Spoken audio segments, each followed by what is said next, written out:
former Kansas Congresswoman Jan Meyers, a fiscal conservative and a true public servant. Jan served in the House of Representatives from 1985 to 1997, representing the communities around Kansas City.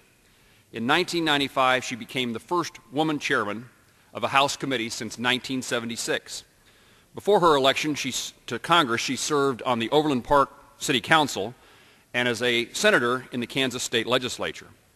While serving Kansans in the House of Representatives, Jan was a consistent advocate for fiscal responsibility, an example that many in Washington today could follow.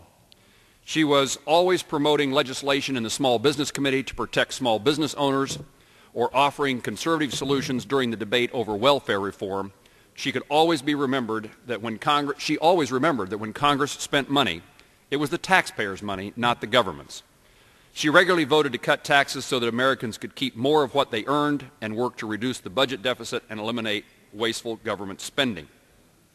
Kansas Sun and American hero Bob Dole summed it up well when he said of Jan Meyers on the Senate floor that she, quote, never stopped fighting to reduce the regulatory and tax burdens on America's small businessmen and women. She was a true steward of the people's resources and worked hard on their behalf. Yet it was her caring and attentive nature that Kansans really remember. Although a conservative Republican, Jan reached out to Kansans of every philosophy.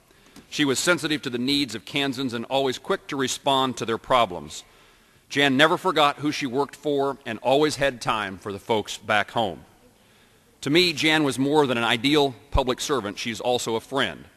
The manner in which she met difficult circumstances with a smile gave me comfort on several occasions, and I value her kindness and gentle spirit.